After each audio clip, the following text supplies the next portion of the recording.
off, I'm going to show you the best way to sit in any chair. You want to have your feet flat on the floor and pointing forward, a right angle at your knees and those pointing forward too. The bony bits under your bottom, sit bones, you want to sit up on those so you have another right angle where your legs meet your torso.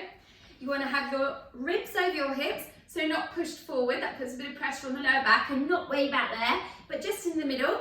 You want to have your shoulders widened down and your neck in line with your spine. Now to check on that neck in line with spine, if you interlock your fingers, pop your hands behind your head and press your head into your hands, you'll feel the top of your back muscles activate. So that's roughly where you want your head to be. And then you can just have a little wiggle there, very technical term. So the first exercise we're going to do is simply called sit bone squeezes. And you're going to squeeze your sit bones together and then release them. And squeeze them and release. You'll bob up when you squeeze them and you'll release and bob down. Keep going with that. This is a great one for helping those muscles underneath the bottom. We'll call them smile muscles. They're really important for walking. Good. Also helps strengthen your inside thighs and hopefully a bit of tum too. Just do 2 more like that. And then last one. And then you're just going to bring your legs in and out like this. I call it Charleston legs. Good. You're just bringing your legs in and out inside your hip socket. Next up, I want you to bring your legs absolutely together and you're going to squeeze the top of your inside thighs just above your knees and your ankles as well. So you're really connecting to the whole centre of your body. Pop your hands on your belly, sitting on both sit bones. I want you to lift one foot off the floor and point your toes, very fancy, and then pop that foot down. And you're thinking, and go to the other side, and you're thinking of lifting that leg up from your belly so you can feel your tummy working. And you can also feel that it's making your hip flexors work too. And down, and then lift up, and down. We're going to do 1 more of these on each side. And last one, and down. We're going to go straight into a hamstring stretch. So slide one leg out, stay on both sit bones if you can, and pull those toes back towards you, making that leg as straight as you can. You should feel a nice stretch in the back of your legs. And then slide that leg back in, slide the other leg out, stretch those toes back towards you, and back in. Let's go 1 more each side, sliding out, pulling the toes back towards you, really feeling the back of your leg to make it straight as possible, and in, and then the other leg goes out, flexing those toes back towards you, and in, and let's go in for some more Charleston legs. Actually, let's take it into a full-on wibble, very technical term, upper body as well. Great.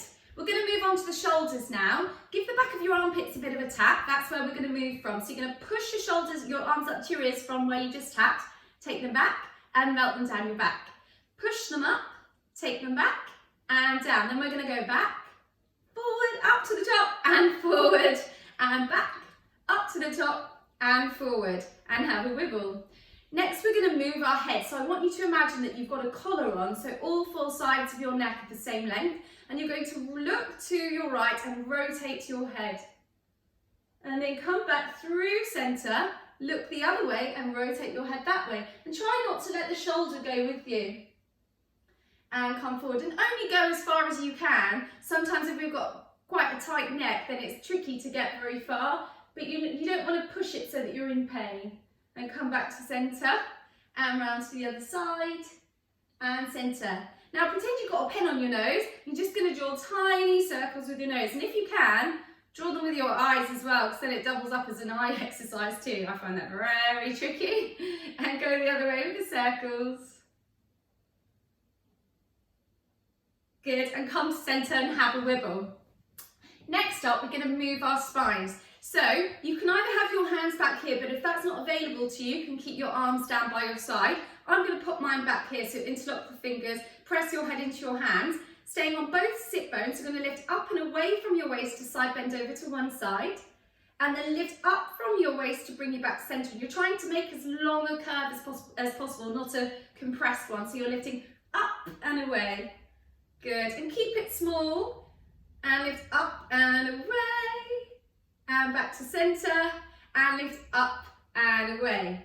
Come back and have a wibble. Now we're going to do some upper back extensions, so trying to get the top bit of our spine, so this bit here, to bend the way from which it typically bends, so it flexes forward. We're going to try and get it up. So pop your hands back behind your head, press your head into your hand, and you're going to lift your collarbones up to the ceiling, look up at the ceiling, and you should feel a nice stretch from that middle to upper back, and then come back to centre. And then lift those collarbones up, look up at the ceiling, reach your chest up to the ceiling, and back to center. Good, do that one more time like that. And center, and then have a good old wibble. Last thing I'm gonna leave you with is my very favorite one. You're simply gonna be a star, and then you're gonna come back and have a shake. And then you're gonna be a star, and have a shake. And be a star, and have a shake. Give yourselves a little cuddle. Give yourselves a cuddle with the other arm on top. And thanks so much.